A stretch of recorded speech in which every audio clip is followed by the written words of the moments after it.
Hello, I'm Mike, and welcome to my train room.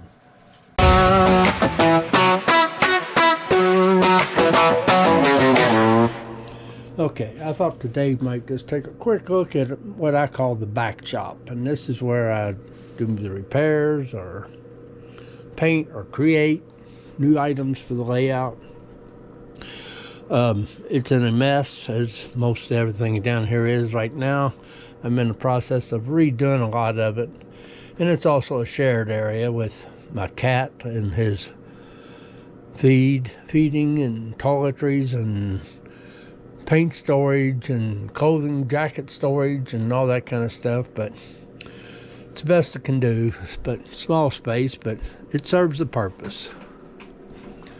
All right, let's start over here with the tool area. I have, see, a rack there of sorted tools, some pliers, screwdrivers, magnifying glass, brushes. This here is a pair of special Lionel or tubular track crimping pliers for recrimping the track connectors. Scale, third hand, several different little items, and it's not to say you need all of these to do model railroading, but over the years you tend to build up an arsenal of stuff.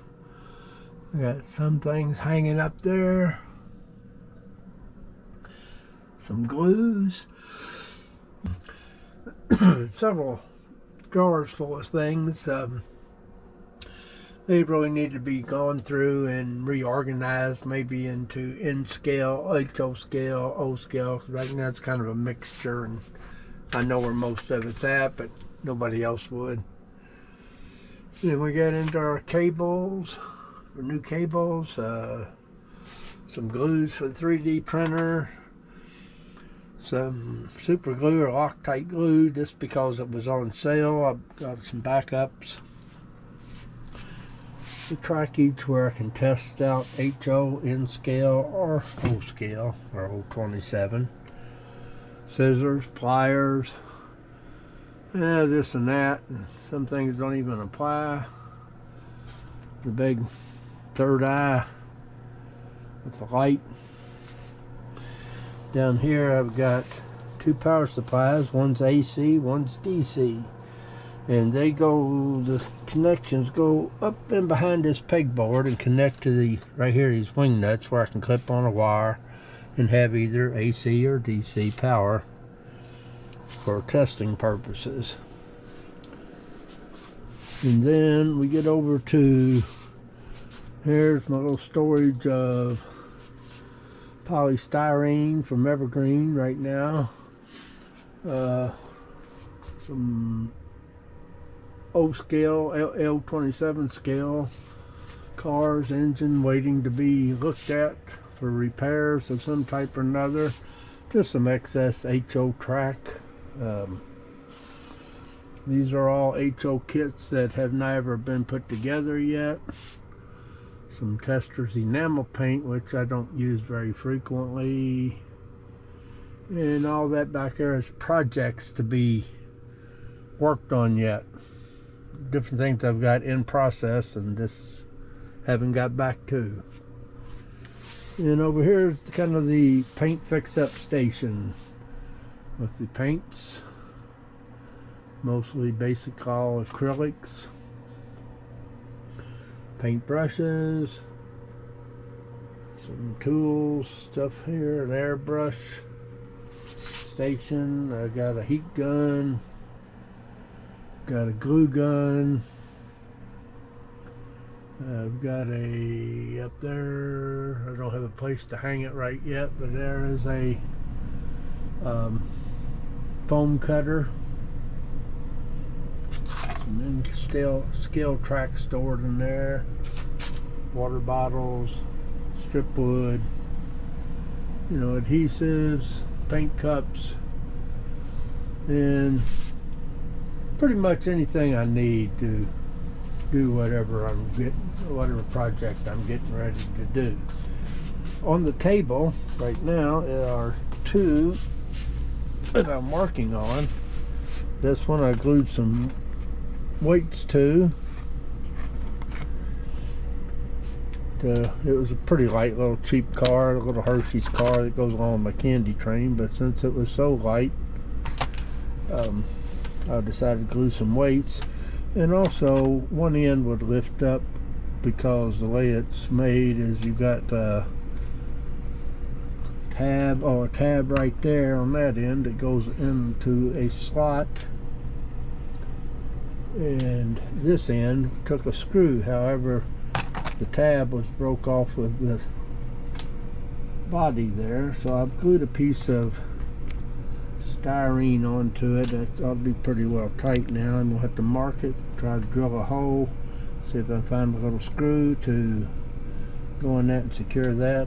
This one I just kind of took apart. Wasn't much wrong with other than the body screws on 4 screws in each corner, and one of the tubes, threaded tubes right there, was busted, and I've re-glued it back. I don't know if it's going to hold, but it held alright with 3.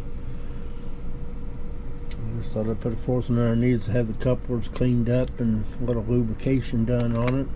But this is another one of those little action cars from Lionel that the guys were ingenious for their time when they came, the engineers that came up with some of this stuff. And this is designed to where the little man's back inside when the body's on, and the door's closed. You do not see him, of course. But then there's a plunger on the bottom, and when you pull over a magnetic uncoupling ramp, such as that one right there, which is a double purpose. It's got two box there with 2 buttons on it. One puts a charge or activates these rails down here for like the cattle car. The other button turns on the center magnet for uncoupling, or in the case of this car, it pulls this plunger down, which releases the little man. This little finger here actually goes against that little stop on the inside of the door to open the door, so the little man can step out, or partially step out, hand off the mail or whatever he's doing.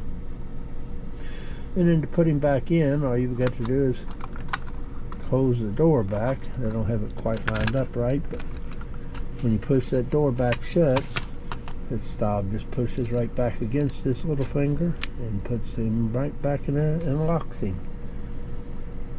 Genius. Pure genius. Okay, we got this one back together. And here's our switch. We've got this UTC, I think it's called, track connected to the AC power. Now most of your O-scale is DC.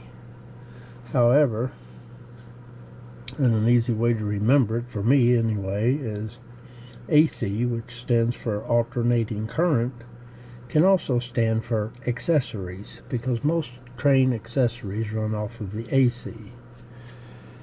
So we got AC power going to the track, and we use the uncoupling button as an unload, which is the 2 long ones, and the uncouple, but in this case it's going to be the door operation. And there's our little guy. Close him back, just shut the door, he goes back in, locks up,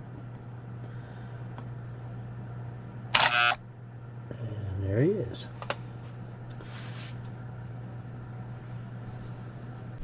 But that'll wrap it up for today. Until we see you again, happy railroading.